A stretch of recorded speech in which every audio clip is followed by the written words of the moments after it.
ক্ষমতার মসনদ ছেড়ে স্ত্রী সন্তানকে নিয়ে হেলিকপ্টারে দড়ি আঁকড়ে পালাচ্ছেন প্রধানমন্ত্রী। অর্থমন্ত্রীকে রাস্তায় জনতার সামনে বেধড়ক পেটানো হচ্ছে, রাস্তা থেকে পুকুরে, সেখানে ফেলেও পেটানো হলো ইচ্ছে মতো। সাবেক প্রধানমন্ত্রী আগেভাগে পালিয়ে প্রাণে বাঁচলেও বিক্ষুব্ধদের হামলায় মৃত্যুসজ্জায় তার স্ত্রী। অন্য মন্ত্রীরাও প্রাণ বাঁচাতে সেনাবাহিনীর হেলিকপ্টারে একের পর এক দড়ি ধরে ঝুলে পালিয়ে গেলেন দেশ ছেড়ে। এ দৃশ্য কোনো সিনেমার নয়, এটাই নেপালের সাম্প্রতিক বাস্তবতা। সোশ্যাল মিডিয়া নিষেধের জেরে শুরু হওয়া বিক্ষোভ অল্প সময়ে রূপ নিল সরকার পতনে। সরকারি বাহিনীর বন্দুকের সামনে বুক চিতিয়ে দাঁড়ানো বিক্ষুব্ধ জনতা হানা দিল প্রধানমন্ত্রী কেপি শর্মা ওলির বাসভবনে, চালালো সীমাহীন লুটপাট আর ধ্বংসযজ্ঞ। মুহূর্তেই ভেঙে পড়ে ক্ষমতার দুর্গ। কিন্তু তার আগেই ভাগ্যক্রমে পরিবার নিয়ে হেলিকপ্টারের দড়িতে ঝুলে পালাতে পেরেছিলেন প্রধানমন্ত্রী। জীবন অবাক না করলে কে করবে? 28% মিল্ক ফ্যাটের অবাক করার সাথে ফ্রেশ মিল্ক পাউডার। জীবন অবাক করুক প্রতিদিন। উল্লাসে ফেটে পড়ে রাজধানী কাঠমান্ডু সহ গোটা নেপাল। পরিস্থিতি নিয়ন্ত্রণে অন্তর্বর্তী সরকারের প্রধান হিসেবে বিধ্বস্ত নেপালের হাল ধরেন সুশীলা কার্কি। তিনি দেশটির সাবেক প্রধান বিচারপতি ছিলেন।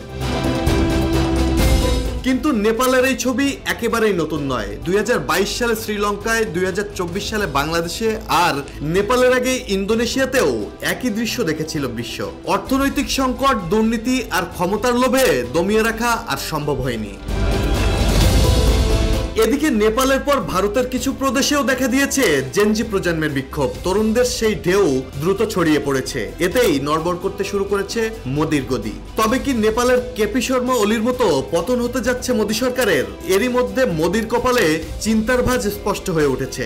যদি ভারতের তরুণরা পুরো শক্তি নিয়ে রাস্তায় নামে, তবে পরিস্থিতি ভয়ঙ্কর রূপ নিতে সময় লাগবে না।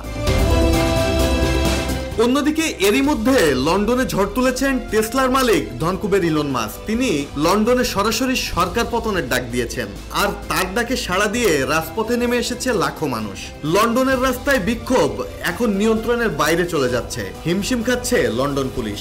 ফলে প্রশ্ন উঠেছে, এরপর কি লন্ডনেও সরকার পতন ঘটবে? তারপর কি ভারতও হাঁটবে সেই একই পথে? বিশ্লেষকরা বলছেন, এক দেশের পর আরেক দেশে সরকার পতনের এই ঢেউ নতুন এক বার্তা দিচ্ছে। জেনজি প্রজন্ম যে কোনো সময় নাড়িয়ে দিতে পারে গোটা বিশ্বকে। এখন সবার একটাই প্রশ্ন, নেপালের পর এবার কোথায়? লন্ডন, ভারত, নাকি আরেকটি অপ্রত্যাশিত দেশ? যাই হোক, বার্তাটা স্পষ্ট, জনতার জাগরণ, বিশেষ করে জেনজি প্রজন্মকে রুখে দেয়া প্রায় অসম্ভব।